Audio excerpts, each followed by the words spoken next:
айтиде мисалы аябай татаал деп элестетишет да. Татаалдыгы татаал, бирок аны сабырдуу болуп өжөрү болгон киши баардыгынын колунан келет деп ойлойм да. Мен деле мисалы эч кандай түшүнүгүм жок. Мен даже компьютерди ачып жандырганды билбей туруп IT окуйм деп мен Германиянын университетине барып алгам да. Мен профессорлор түшүндүрүп атканда эч нерсени түшүнчүмөдүм. Мен шрифти басты, шрифт каякта эле деп монтип издечүмүн да. Ошондой нолдон даже -1ден баштап мен ошончо окуп азыр ошол программисттер менен мындай бир деңгээлде иштегенге чейин жетиштим да. IT тармагында дипломдун канчалык деңгээлде мааниси бар? Азырынча мен Германияны айтайын. Германияда аябай мааниси чоң. Жок дегенде башка тармактан диплому бар, бирок ортодо мындай өзүн переквалификация деп коебуз. Ошону переквалификация кылган, IT тармагына переквалификация кылган кишилер кирип иштесе болот. Салам достор, сиздер менен санариптик кесиптер жөнүндө маалымдоо жана үйрөтүү долбоору алып барган мен Сезим Анарбековна. Эгерде IT тармагына көптөн бери кызыгып жүргөн болсоңуз, анда сиз үчүн эң сонун мүмкүнчүлүк, себеп дегенде Германиядагы эң ири компаниялардын бири Одесса компаниясынын разработчиги, программисти Акак Сыргак келип отурат. Алдыда кененирээк. Саламатсызбы? Саламатсыздарбы? Рахмат. Алгач өзүңүздү тааныштырып кетсеңиз. Менин атым Акак Сыргак кызы. Өзүм Жалал Абад областынын Чаткал районунун Жаңы Азар айылынан болом. Ошол жакта туулуп өсүп чоң, мектепти ошол жактан бүткөм. Азыркы учурда акыркы 10 жылдан бери Германияда турам, 11 жылдан бери. Ошол жакта окуумду бүтүрүп, азыркы учурда IT компанияда, силер жогоруда айтып кеткен Adesso SE IT компаниясында программист, Java программист болуп иштейм. Эң сонун. Негизи бул Германия сыяктуу башка чет өлкөлөргө болгондо да эң ири компанияларга иштөө бул көпчүлүгүнүн кыялы болсо керек. Кантип бул IT тармагына келип калдыңыз? Ошол боюнча айта кетсеңиз. Бул жол негизинен узак болгон. Мен айылдан келип университетке тапшырганда ошол чет өлкөгө өзүм мурдатан чыккым келчү. Анан чет өлкөгө чыгып келген студенттерди көрүп, анан изилдеп баштагам, кантип чет өлкөдө окуса болот экен, кантип кетсе болот экен деп. Анан ошентип биринчи Америкада Work and Travel деген программа ал кезде аябай популярдуу болчу. Анан ошону карап, бирок ал кезде финансылык жактан жетишпегендиктен анан Европада, ошол Германияда аупер программасы менен кеткенге туура келген. Анан Германияга баргандан кийин деле кантип окууга тапшырам, кантип окуйм, ал жака барганда окууга кантип тапшырам деген менде эч кандай план болгон эмес. Окугум келген, бирок эч кандай планым жок болчу да. Кантип деген нерселерди билчү эмесмин да. Анан барып, ошол жакта университеттердин информационный сервис центрларына барып, жүрүп, тил үйрөнгөндөн кийин анан ошол жакта ITге тапшырып, анан IT тармагында бизнес информатика бөлүмүндө окуп калдым. Дортмундда технологиялык университеттин 4 жылда окуп бүтүрдүм. Анан ошентип ITге келип калдым. Эң сонун. Негизи сиз буга чейин Ош шаарында бакалаврды лингвистика тармагында бүтүргөн экенсиз. Анан кантип IT жолуна келип атканда, мисалы үчүн сизде мындай ой болбодубу? Башында эле IT тармагына тапшырсам болмок экен деген сыяктуу. Деги эле бул лингвистика тармагынын сизге кандай пайдасы тийди?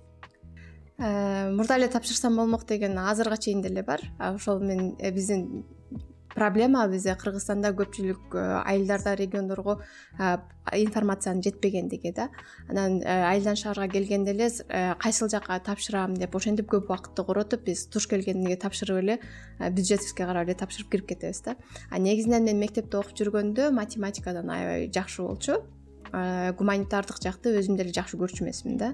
Мен техникалык жакта окугум келген, бирок ошондой мүмкүнчүлүк болбогондугуна байланыштуу ошол инфакка өтүп калып, анан ошол инфакта эле окуп калгам да.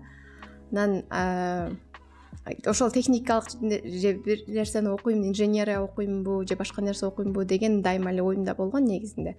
Анан Германияга баргандан кийин тапшырайын десем, ал жакта сен гуманитардык бөлүмдө окуп турсуң, сиз ага техникалык жакка место бере албайбыз деп. Анан ошондо дагы бир топ кыйынчылыктар болуп, документация жагынан ошентип жатып өткөмүн да. Анан лингвистикалык жактан деле убакыт короткону менен жаман болгон жок. Тил билсең жакшы, көп маалымат аласың. Англис тилин билсең андан да көп маалымат аласың. Ошол пайдасы тийди. ITде андан да көп пайдасы тиет да англис тилинин. Эң сонун азыр Кыргызстанда туруп Германияда узактан иштесе болобу? Андай мүмкүнчүлүктөр бар. Айрыкча пандемиядан кийин Германия аябай мындай эскичиликтен чыкканга көп ойлонушат да. Консервативный өлкө. Мурдагы процесстерди жаңыландууда мындай көпкө ойлонуп чечим чыгарышат да. Анан пандемияга чейин бардыгы эле мындай барып иштеп жүрүшкөн да, офлайн эле барып офистерден. Пандемиядан кийин онлайнга өтүшүп, анан ошого көнүп башташты. Анан ошондон кийин 100% узактан иштөө мүмкүнчүлүктөрү түзүлүп баштады. Анан менин деле жумушумда азыр мүмкүнчүлүк бар, бирок кээ бир учурларда болот, атайын метаптар болот, башка компаниялар менен чогуу биз ошол продуктларды дискуссия кылышыбыз керек. Ошондой чоң митингдер болгондо дайыма ошол жакка барыш керек болот да.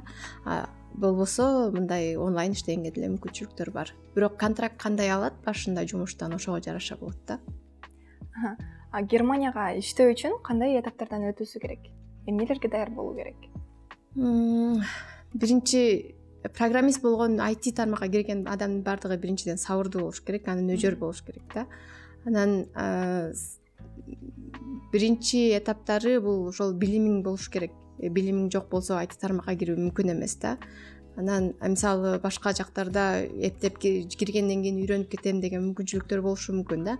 IT тармагында чындап ошол аналитикалык ой жүгүртүү, логикалык ой жүгүртүү, ушул мындай эмелер болуш, жөндөмдөр болуш керек да адамда.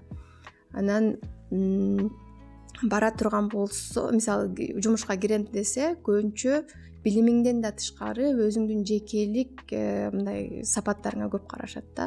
Сен кандай адамсың, адамгерчиликтүүсүңбү, башка мындай тим, ошол команда менен иштеп кете аласыңбы, жөндөмдүүсүңбү, бир нерсени бат үйрөнөсүңбү, ушул сапаттарыңа да көп көңүл бурушат да. Андан кийин ошол сенин чындыгы билимиңди текшеришет да. Анан аябай ошол тармакта билимиң терең болбосо дагы, ошол тармакта бир нерсени түшүнсөң, алар койгон суроолорду мындай ой жүгүртүп, ошол чечимдерди чыгара алсаң, анда мүмкүнчүлүктөр көбүрөөк болот да. Эң сонун. Негизи эле Германиянын дагы IT тармактарында өздөрүнүн маданияты болот эмеспи? Ар бир өлкөнүн. Дал ушул сиз барган, иштеп жаткан Германиядагы маданияты кандай экен? IT компаниялардын маданияты аябай эркин. Ошол мага аябай жагат. Ошондуктан мен дагы башка компанияларда иштеп көрүп дагы кайра IT компанияларга кайтып келгем. Өзүңдү эркин алып жүрөсүң, каалагандай кийинип барасың дегенде, каалаганда иштейсиң, иштөө графигиң дагы мындай өзүңө ылайыктап алсаң болот да. Эртең менен мисалы бизде көбүнчө метаптар болот, daily деп коет, күндө эртең менен турганда 15 мүнөткө эле жолугасың. Команда менен жолугасың, ким эмне жумуш кылып атат, кечээ кылган жумуштарынан эмне проблемалар болду, бүгүн эмне жумуш кылат, ошолорду гана кыскача гана 15 мүнөт ичинде сүйлөшүп аласың. Анан ошо менен тарайсың. Сен качан күндүн кайсыл убагында ал мындай тапшырмаларды жазайсың, өзүң бөлүштүрүп алсаң болот да. Күндүз мисалы мен иштерим болгон кездерде өзүм кетип калам. Жумуштарымды бүтүрүп келип, кечинде келип деле саат 12деби 1деби бүтүрүп койсом болот да. Андан тышкары IT компанияларда мындай шефтер менен болгон мамиле дагы башкачараак да. Аябай жөнөкөй, ылдыйдан өйдө караган же өйдөдөн ылдый караган мамиле жок да. Көбүнчө теңсиң, тескерисинче шефтериң сени өйдө карап турат да. Мындай сага эмне керек, кандай проблемаң болуп атат, дайыма сурап, ошол даже отурган столуңа чейин ыңгайлуу болуп атабы деп ошоңа чейин мындай көзөмөлдөп көңүл буруп турушат да. Эң сонун. Негизи Германияда жогорку билим алуу үчүн же болбосо стипендияга өтүү үчүн кандай мүмкүнчүлүктөр бар? Германияда мүмкүнчүлүктөр аябай көп, билим алуу боюнча мүмкүнчүлүк аябай көп. Жада калса немистер өздөрүнө ошол кредит алышат да. Кредит алып, кийин анын аябай жакшы окуган болсо жарымын төлөбөй койсо дагы болот да. Ушундай мүмкүнчүлүктөр бар. Билим берүүнү Германия аябай жогорку приоритетке коет да. Мүмкүнчүлүктөр аябай көп, стипендиянын мүмкүнчүлүктөрү аябай көп. Болгону окуш керек, ошол эле. Эң негизги талаптары боюнча да айта кетсеңиз. Эң негизги талаптары ошол эгер Кыргызстандан окуган болсо, анда бул жактагы баалар аябай жакшы болуш керек. Анан Германияда университетке кириш оңой эле негизичи. Бааларың жакшы болсо, бул жакта документтериң даяр болсо, жакшы болсо, ордунда болсо, анда кириш проблема жок. Эч кандай экзамен тапшырбайсың, эч нерсеңди деле карайт, документтериңди карайт, болду. Эч кандай интервьюдан да өтпөйсүң, кире бересиң. Киргенден кийин окуш аябай чоң мындай маселе болот да, аябай кыйын окуш. Экзамендер тапшырыш кыйын, академиялык немис тили аябай татаал.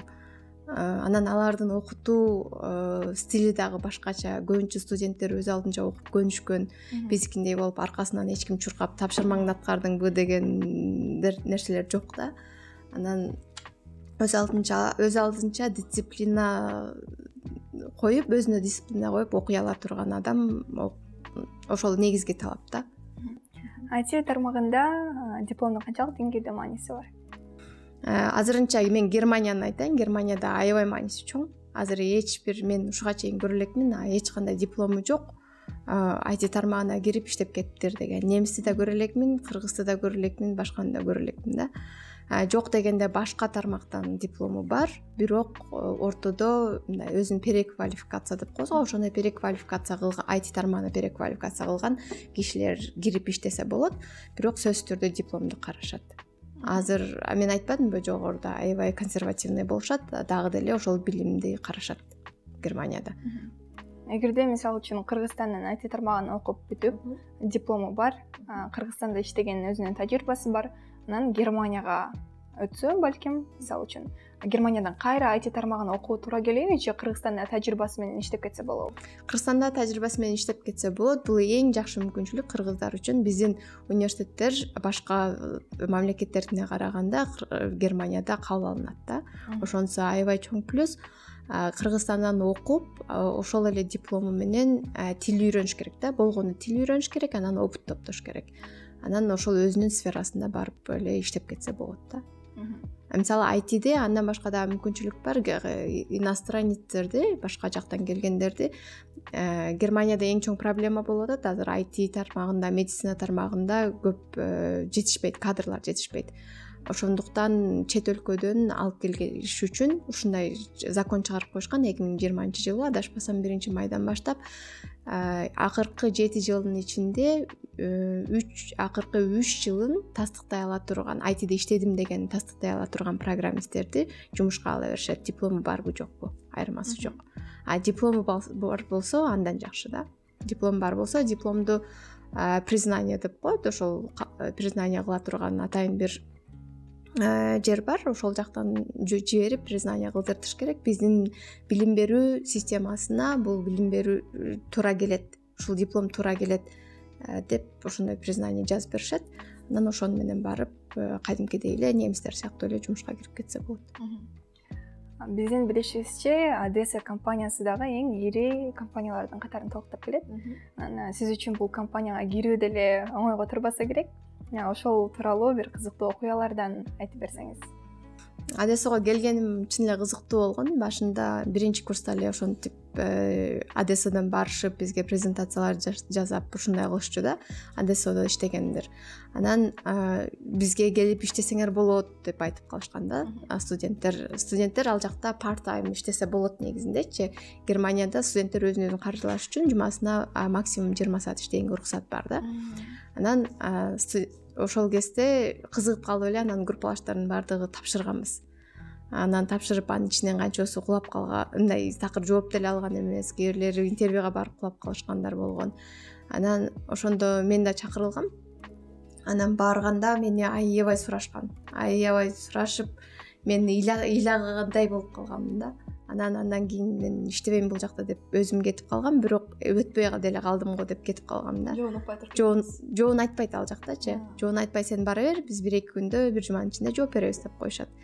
Анан өтпөй деле калдым деп ал жактан үмүт үзүп коюп кетип калгам. Анан бирок эртеси эле чалып, биз сени алабыз жумушка кел деп айтышты да.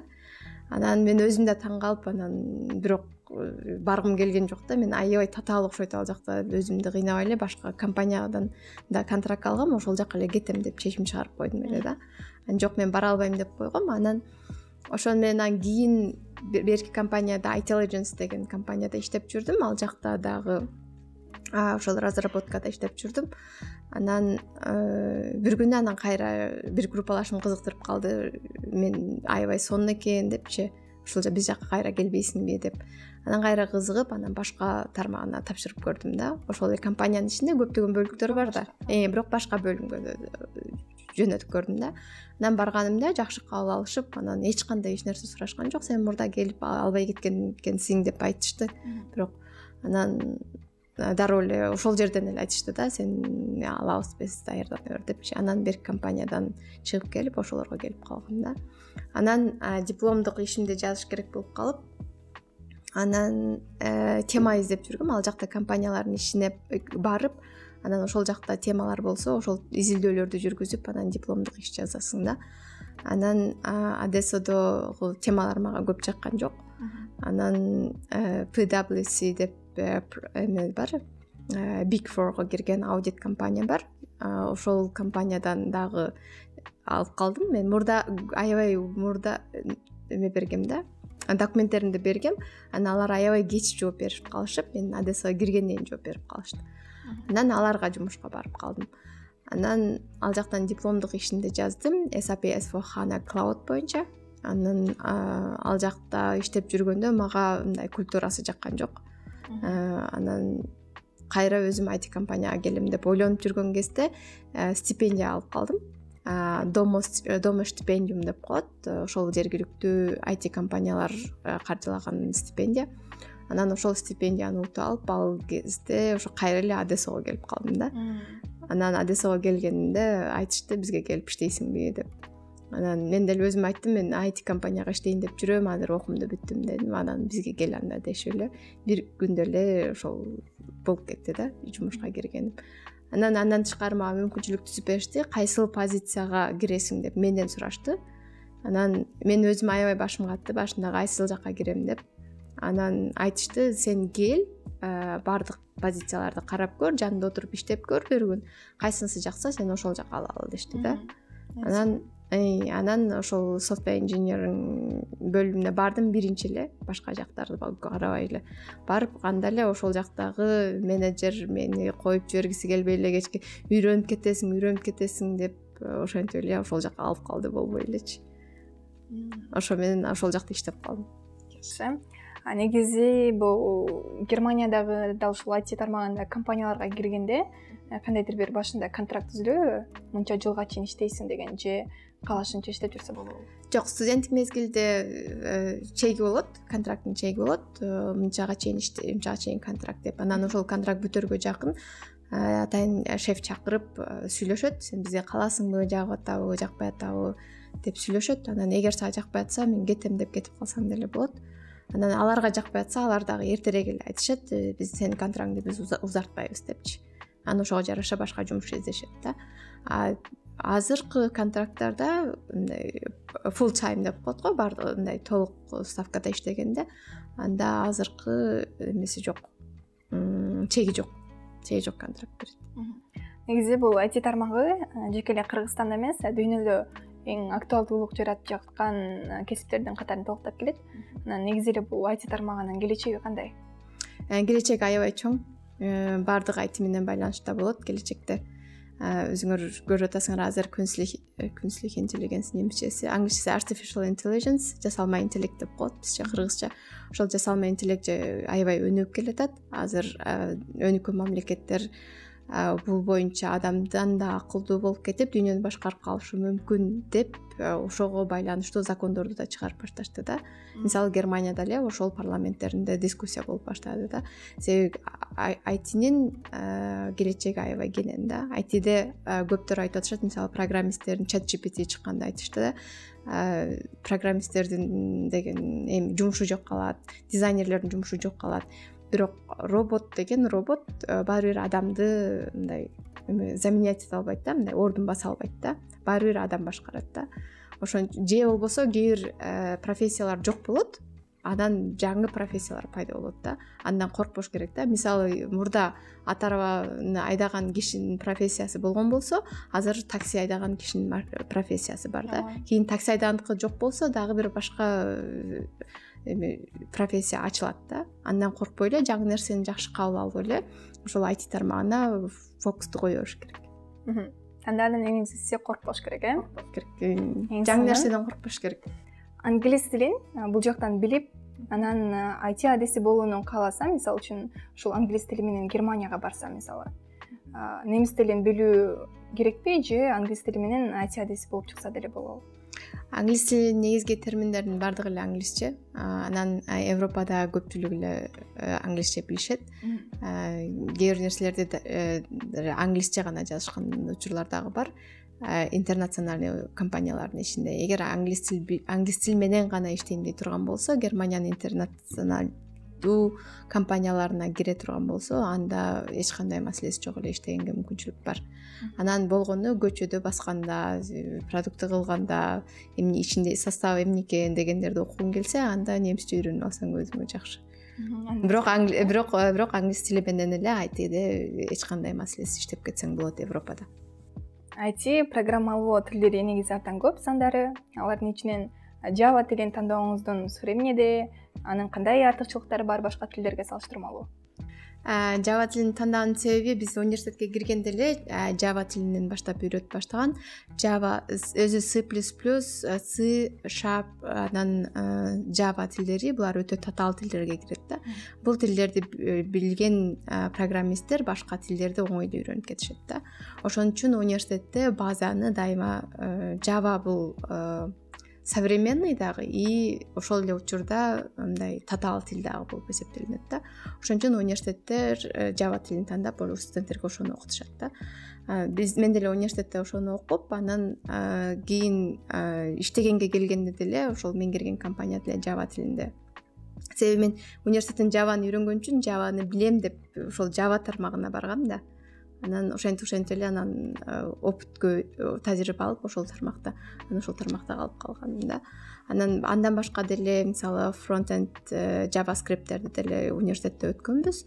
Азыр үйрөнөм десем, аны көп деле убакыт кетпейт да мен үчүн. Себеби алардын жазылышы гана башкача болбосо, логика бирдей эле да. Бул IT тармагына жүргөнүмө 10 жылдын жүзү болуп калды деп калдыңыз, Ошол 10 жылдык тажрыйбаңыз менен биздин көрүүчүлөрүбүзгө өзүңүздүн кеңешиңизди айтып кетсеңиз болот. ITде мисалы аябай татаал деп элестетишет да. Татаал, бирок аны сабырдуу болуп өжөрү болгон киши баардыгынын колуна келет деп ойлойм да. Мен деле мисалы эч кандай түшүнүгүм жок. Мен даже компьютерди ачып жандырганды билбей туруп IT окуйм деп мен Германиянын университетине барып алгам да.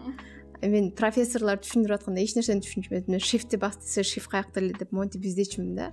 Ошондой нолдон даже -1ден баштап мен ошончо окуп, азыр ошол программисттер менен мындай бир деңгээлде иштегенге чейин жетиштим да. Ошон үчүн коркпой эле баштап эле өздөрү каалаган болсо баштап иштей бериш, мындай окуп аракет кылышса болот да. Эң негизгиси аракеттин артынан көп ийгилик жаратса болот демек. Ооба. Анан бизде окугандар деле көп, анан колуман келбей калды деп таштап коюшат эмеспи? Жок, ошол маанилүү да. Немистерде сөз бар. Жазап аткан ишиңден кулаган эмес, сен ошол кулаган жериңден туруп кайра дальше кеткениң маанилүүрөөк депчи. Ошондой да. ITде деле ошондой да. Ар кандай даже старший программисттерде дагы ушундай бёрнауттар көп болот да. Баардык нерсени билип турган кезде да жаңы нерсе үйрөнүш керек баарыбирчи. Дайыма жаңыланып туруш керек. Анан кээ бир учурларда мен эмнеге кылып атам, эмнеге кандай болуп атат, мен билбейт экем деген учурлар дагы болот да. Кылгың келбеген учурлар болот. Мисалы менде деле да. Бирок ошого карабастан 1-2 күн андай болгон состояниядан чыгып, анан кайра дальше жаңы нерсе үйрөнгөнгө аракет кыла бериш керек. Эң мыкты маек көрүп бергениңиз үчүн сизге терең ыраазычылык билдиребиз. Ишиңизге ар дайым ийгиликтерди каалайбыз. Ал эми урматтуу көрүүчүлөр, бүгүн сиздер менен эң мыкты эл аралык компаниялардын бири ADESA компаниясынын программисти Акак Сыргак айым бүгүн бизде конокто болду.